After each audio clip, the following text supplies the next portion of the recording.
Well, good morning, everyone. Welcome to the Couples Academy show. My name is Hassani. Hey, I'm Danielle. And we are here this morning to talk to you. Hope you had an amazing weekend. We're going to get this week started off right. We just got off of the heels of a really good, interesting topic series, and it was Men Hurt Too. We were talking about the wounds of men because there's a lot of men who either are former unfaithful types or they're the betrayed type, and they're hurting in tremendous pain. And we thought that this would be a great continuation into a conversation that speaks to both what men and women can go through. So we're talking about why people do not heal, while some people do not heal from infidelity. And we have a lot to share with you this morning. But what a powerful conversation to jump into right after that, because, you know, we talk about men all the time who we think that y'all don't express your emotions, but we hear very different from you guys, right? Like, without a doubt. The whole men do cry in the dark thing, right? But where do those wounds come from? So this is a great lead in, and it kind of like nets everybody into the conversation because nobody escapes. But I want to just welcome everybody to the show today, and thank you for joining us. Thank you for tuning in every day. We appreciate you sharing the word from north, south, east, and west. Make sure to like, share, and subscribe. Hit that notification bell so that you do not miss a show. Also, we have a couple quick announcements, guys. As you know, every month, the second weekend of every month, we do Last Chance Weekends, and the next one is coming up March 10th through the 12th. We're almost there. So listen, we want you to register. Get in while you can fit in, because it's going to be an incredible experience. Also, I want to go to another testimonial we've gotten for Lakeisha Hines. It says, we were broken and desperate to heal. We did couples and individual sessions, and it was a perfect one-stop shop. We had an intensive and both felt seen and heard, even when we had opposite or opposing views. She never let us shy away from digging deep, even when it was uncomfortable. Without her expertise and compassion, we wouldn't have made it this far. She's truly a light in every sense of the word, and we will forever be grateful for her guidance. That's from Alan and Nancy Prowell. That's the power of our practitioners. Absolutely. So listen, come and get the help that you need, because we are here to help you in your journey. Ready to dive in? Let's dive in. This is going to be a powerful topic, y'all. Get your notepads, get your pens out, and really dial into this conversation, because what we're going to discover is that we all have wounds and we can't escape. So let's talk a little bit about this. So I want to talk to you about this concept that we learned and discovered. It's called woundology. What a powerful, powerful term, woundology. Woundology is a philosophy that people have where they attach themselves to the wound. So no matter what has happened to them in their life, while some have the ability of shaking it off and going through a process and moving forward, others can't quite shake it. They get trapped in it, they get stuck in it, and it forms their identity and their worldview. It becomes a belief system, right? It's actually how you see the world. You have a certain lens on, and now everything that you see goes through that filter and through that lens. And typically, you know, we speak in the context of marriage, but let's go back. Let's take a few steps back, because when you got married and said I do, you brought all of you into that experience. You brought yourself. And many people would say, we're nothing but children in adult bodies. Absolutely. And we're still holding on to childhood trauma. Right. And the reality is nobody can make it out of childhood without experiencing some type of wound or some type of scar. Something happened to each of us. Even if you think you came from the perfect home, sometimes I talk to people and I'm always digging, you know, I'm trying to figure out, how did your personality shaped? How did you get to where you are?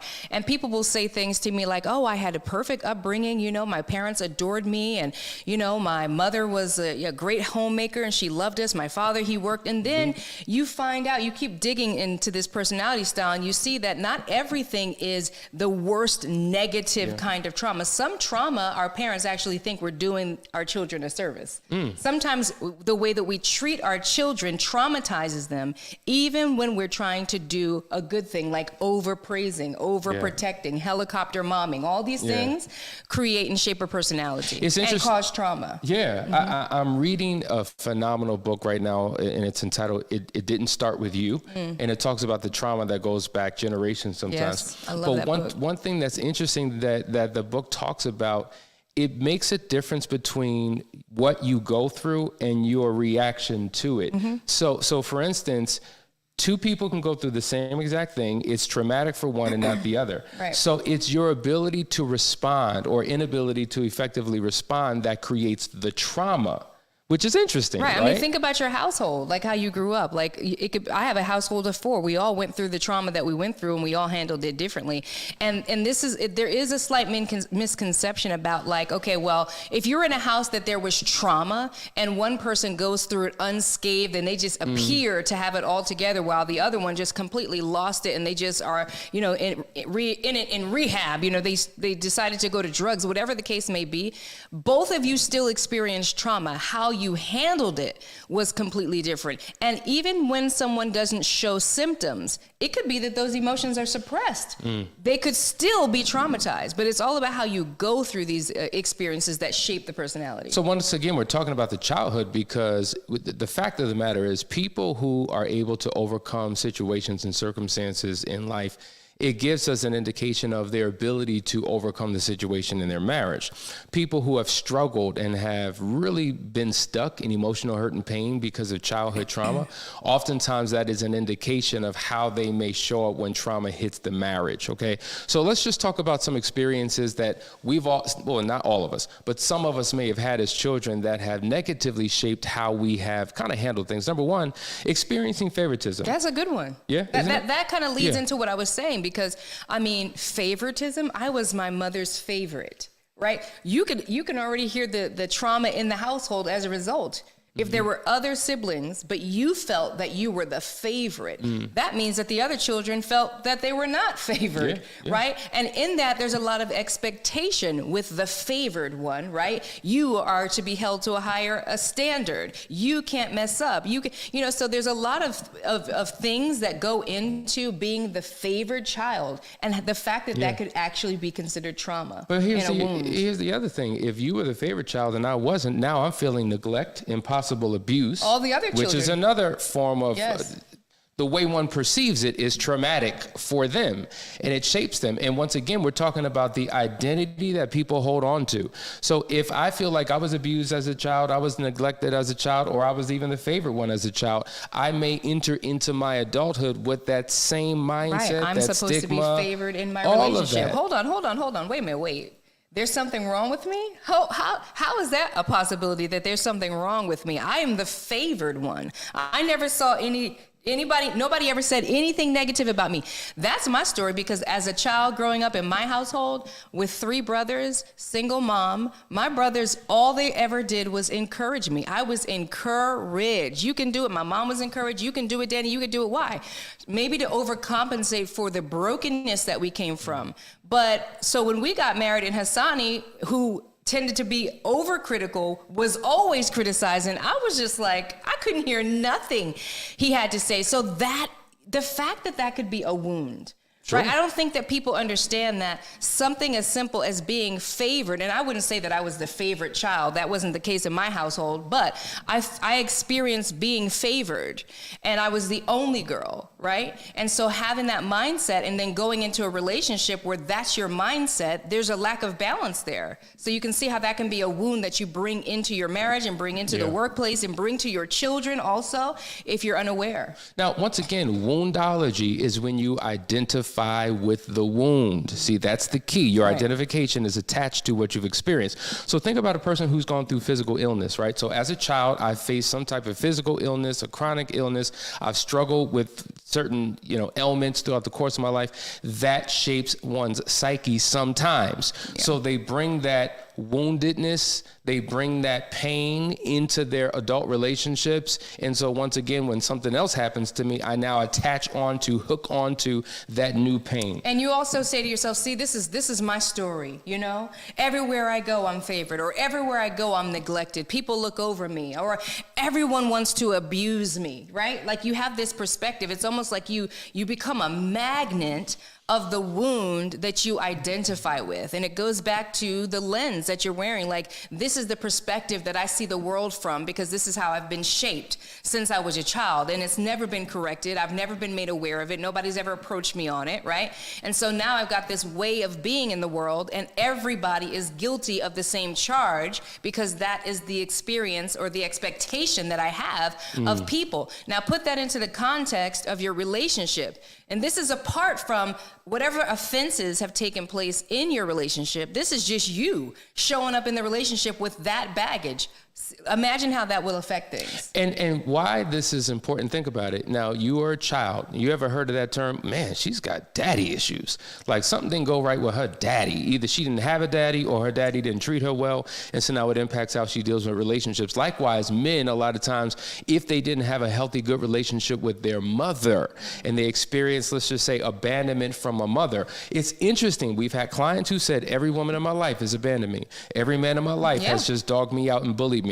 Because a lot of times they haven't healed from what took place in their childhood and the lens That's now. how they see it. The lens. So this is why we say feelings are not facts. Because you think because I'm operating like this, that this is a form of bullying, because maybe you never dealt with the bullying that you experienced in your household. And because you weren't an adult and did not know how to properly address it with a parent or with a sibling, now you're going to take out on me what you never dealt with in your past. So now I have to pay the debt for someone else's indiscretion or someone else's past hurt on you. And so this is why it's so important to find your healing. And so we're talking about some of the potential reasons why some people don't heal, because they have wounds from their past they haven't overcome. It even goes back to forgiveness. Like if you've struggled to forgive people in your past, if you have a trail of people that you have just cut off and said, I can't let it go, and you've held on to bitterness and resentment, then it's an indication of how challenging it's going to be when it comes to your spouse. It actually covers every aspect of your life. And one thing that you were saying earlier, I was going to attach it to that, but I'll just make it its own statement, is that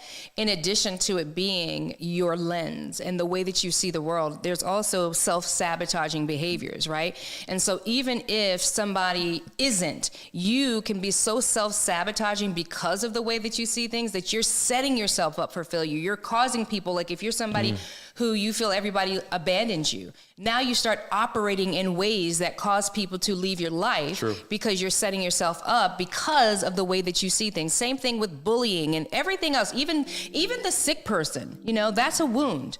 Sometimes growing up, your parents were too busy. They were going left and right, or they just weren't there for you for whatever their reasons. Could be good reasons, could be bad reasons. They weren't there for you. But the only time they would stop and slow down long enough to pay attention to you was when you were sick. And so now you've got this paradigm that you've created, this mental construct that you've built, that, okay, I need to be sick in order for mommy and daddy to pay me any attention, or mommy or daddy to pay me any attention.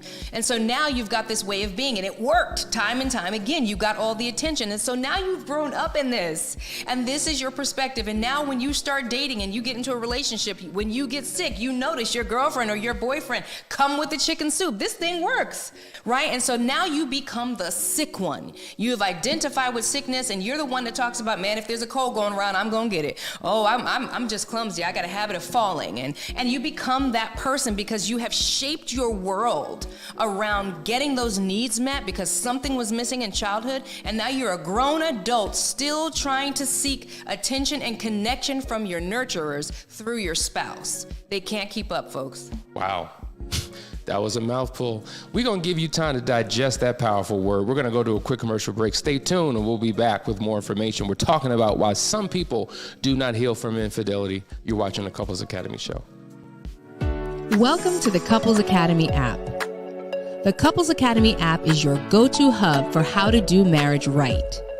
Get started with our app today by perusing our amazing features that conveniently allow you to connect. This app is packed with powerful content and resources to help you grow and stay connected. With this app, you can watch our messages, find marriage resources, watch, listen, and read the real-life stories of restored couples, sign up for events, read articles and blog posts, stay up to date with push notifications, share your favorite messages via Instagram, Facebook, Twitter, or email, and download messages for offline listening. For more information about the Couples Academy app, go to couplesacademy.org. Okay.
All right, guys, we're back. You're watching the Couples Academy show. Man, the chat room is blowing up. There's so much going on. We struck a chord today, huh? We did. Because this is real. Like, people are dealing, and you know it. Like, you know some of this stuff you've been battling since you've been a little girl, a little boy, 7, 8 years old. You still inside feel that pain, that anxiety. It's been driving you. It's the reason why you avoid. It's the reason why you confront. It's the reason why you feel shame, guilt, and resentment. It's all those things, but it's hidden. It's behind the scenes, and nobody knows it but you. So here we are talking about it, and it's bringing it to the surface and how this might, play a part in what's going on in your relationship. Let's go to some of these comments. Let's take a chance and read some.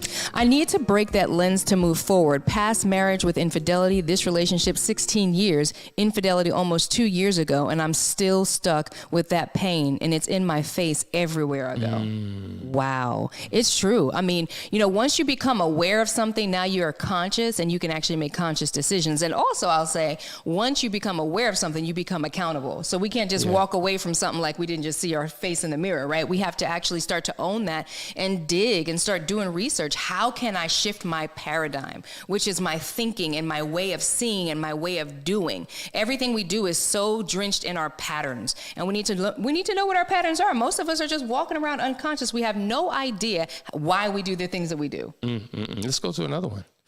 It's sad that childhood trauma was overlooked. I personally watched everyone were celebrated, and because my birthday was 5 weeks before Christmas, I had to choose. So now it was hard for me to accept gifts.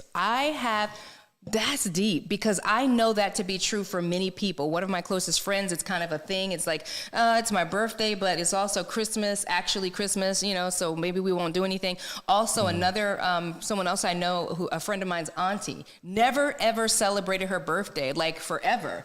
Like once, I think, maybe once or twice, because her birthday was shared with. So there's insignificance. That's another wound, right? Just feeling insignificant in light of other things that we put above. How do we do that to ourselves? That because my birthday is the same day as Christmas, I'm now insignificant. We can't celebrate both? So things like that really make a big difference in people's lives. So think about... And we carry it our whole lives. Yeah. Think about like when you hire a contractor to come to your home, right? Because maybe you want to redo a kitchen or a bathroom, and they come with their truck and they've got all their tools, right? So they have all this stuff that they can use to kind of resolve that issue and transform your bathroom or your kitchen. Well, likewise, we come with a whole bunch of baggage, a whole bunch of stuff. And the stuff that we're talking about here is the stuff that shows up when we suffer crisis in our relationship. So whether it's entitlement or insignificance, whether it's I felt like the favorite, or I felt abused and neglected and nobody cared for me, I experienced abandonment, I'm dealing with anxiety and depression, whatever you were struggling. This is what we say: whoever you were before I do is who you're going to be after you say I do.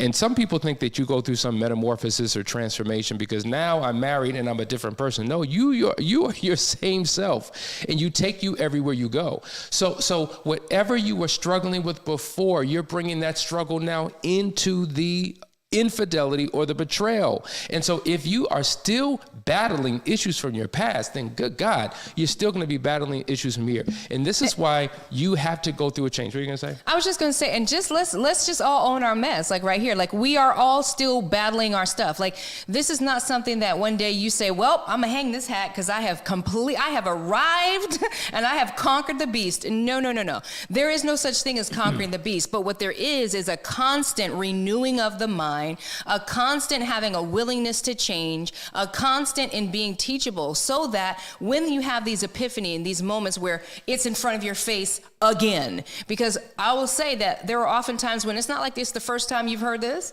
it's not the first time you've ever thought about this. And if it is your first time, well, great, it won't be the last, right? But oftentimes we see stuff, hear stuff, and then we just kind of move past it because we don't know what to do with it. Yeah. The beauty of this is actually saying, okay, here's where I am, and this is the impact that it has had on my life and in my family and in my relationship. And now I'm going to take authority over this thing and get this thing under control. And that's the power of this awareness. It is. So let's talk about what a woundologist is, right? So woundology is when you attach yourself to the emotional pain that you've experienced in the past, which would thus make you a woundologist. So there are some of the components that we're going to unpack. Number one, if you are a person who constantly lives lives in blame. You may be a woundologist. And a person who's constantly in pain, you feel a desire to blame other people for how your life has turned out. And so these are the individuals that point to everybody but themselves.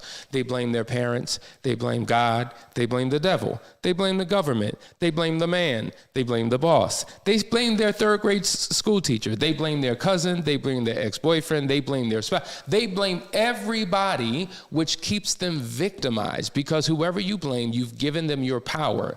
And so if they're not coming to save you and you haven't empowered yourself to do what's necessary, then you will always remain trapped in a pit of misery, not being able to get out of your situation, because all you're doing is pointing the finger, not realizing that there are three fingers pointing back at you. Secondly, victimhood, like if you are always the victim, right? Somebody's always doing something to you, or everything that you're doing that's toxic is a result of what somebody else did to you. In other words, it is never your fault. It is never as a result of you, and you never have to do any introspection.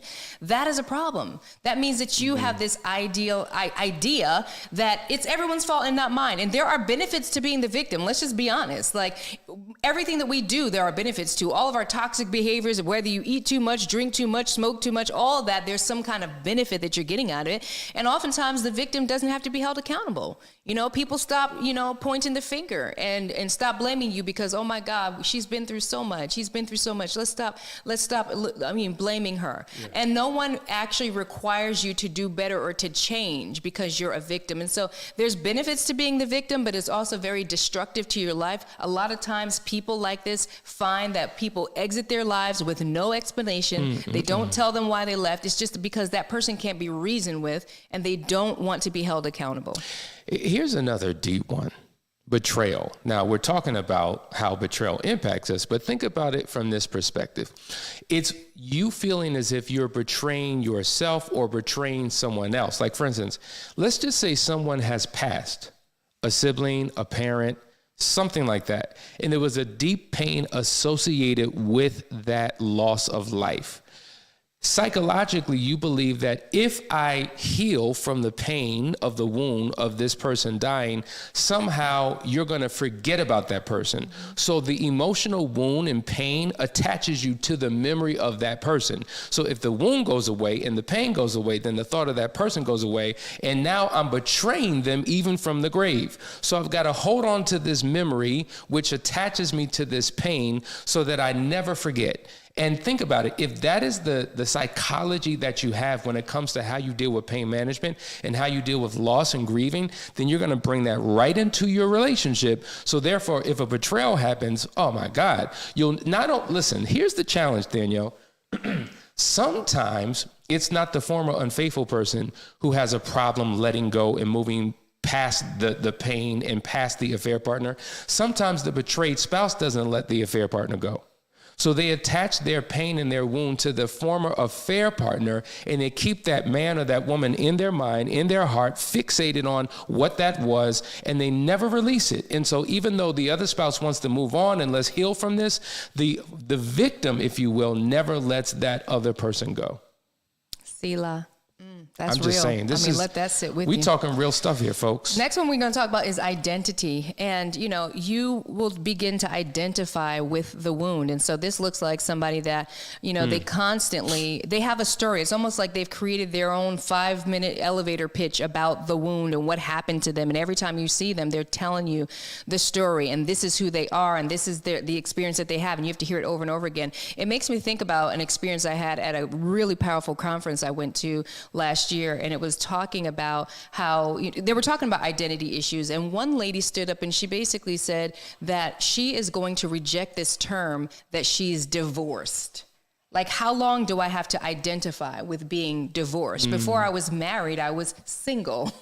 You know what I'm saying? Then the title was married, and now I'm divorced, and there's a certain connection There's a certain thing and an energy behind this identity of being the divorced woman. So she was rejecting divorced. And I thought that was powerful, because oftentimes we allow people to identify us and it becomes who we are. Like, this is what they've told me that I am. This is the experience. And so now I'm going to walk in this. I was cheated on, right? I was cheated on. So now I'm divorced because I was cheated on. And you're identifying with being cheated on. And everybody cheats on me. You see what I'm saying? Yep. So you have to really be the author of your identity and shift that, because we could be trapped in some crazy mindsets just off of a title and a way of thinking. And what's powerful, it takes us into the next point, which is awareness. Now, you're talking about these words and these stigmas that define us, like now divorce, right? So think about the language of someone who's gone through pain. There is a secret language of pain and fear that we hold on to. And every time we speak negative words, words of doubt, words of fear, words of insecurity, we don't realize that words have power. It's energy. And when we release it, it travels into the universe, takes shape, takes form, and come back into your life with the possibility of becoming a reality. And we're actually making contracts with words for their fulfillment. Well, just like there's a secret language of fear and pain that we speak, there's a therapeutic language as well. And so a lot of times when we go to conferences and when we go to counseling, therapeutic language is spoken from the practitioner to us. And we get it in terms of our head, but we don't have any awareness below the neck. See, in order for you to truly experience healing, it just can't be a logical, intellectual process. You've got to feel and experience it in your body, because we embody emotions, we embody feelings, and the way that we feel determines how we show up in life. And so if you're truly going to break from this woundology mentality, this victim mentality, you've got to be able to go through an internal transformation where the words just don't hit your head, but they go into your heart, because words are seeds. And there's a law of germination and a law of growth that means that something is happening underneath the surface, beneath the surface, that will cause internal change and transformation, which will show up and manifest in your life and in your relationships. So powerful. I hope y'all wrote that down. And we talk about this all the time, that, we need to actually till the garden of our mind, because what seeds have you been planting? What have you been saying? What's the back talk that's going on in the behind the scenes that nobody knows? Oftentimes people, they're walking around maybe looking confident, but everything that they're doing, they second guess. I'm so stupid. I always do everything wrong. I used to, I won't say who, but somebody close to me who's passed away used to always say, I'm so stupid. I'm so dumb. I'm just dumb. And I'm like, why do you say that? Why do you say that you're so dumb? Where did that come from? Mental construct, some wound from childhood. It was a seed planted. It was a seed planted. And so even though there's nothing dumb about you, and look at all that you've accomplished, still you second guess everything that you're doing and calling yourself dumb. So it's time for you to start ripping them weeds out of the soil of your mind, and then replacing them with positive thoughts and positive thinking. And you know what? Positive thoughts, positive thinking, that's cool. But really what you need to be replacing it with is the truth, which is scripture. I mean, find a scripture that completely obliterates and casts down and crushes the lie that you are replaying in the back of your mind, and replace it with a scripture and say that instead. And it's something that you have to be so very active in participating in. This isn't lazy working when I feel like it. No, it's like I'm on guard. I am on guard. And when I hear something negative, I'm going to cast it down immediately. And then you'll start to see a whole different set of fruit blooming in that garden. What you just said is that thought that replays in our mind. You're talking about a repetitive thought that keeps consuming our mind. So digging into the word and reading something one time is not enough. It's got to replay. It's got to be through repetition, because repetition is the mother of all learning. That's why the word says faith cometh by hearing and hearing and hearing and hearing and hearing and hearing and hearing the word of God. So you're right to in terms of being active. Isn't it interesting that it says and hearing? Because the fact is that we're hearing all day long. Get conscious, people. Oh my God. You're hearing all day long. The question is, what are you hearing? And are you in agreement? Yeah. And my thing is, if you are not in agreement, get busy disagreeing. And there's a process to do it. And that is to take the word, put it on it, apply it every time you hear something, and you'll start to see change. Guys, you've been watching the Couples Academy show. We're talking about, while some people don't heal from infidelity, we're just getting started. This is the foundation. We hope that you tune in for the rest of the week to get the rest of this goodness. So listen, we love you. We want you to watch this with your spouse, engage in conversations, and we'll see you tomorrow for part 2 of our conversation. Take care. Bye.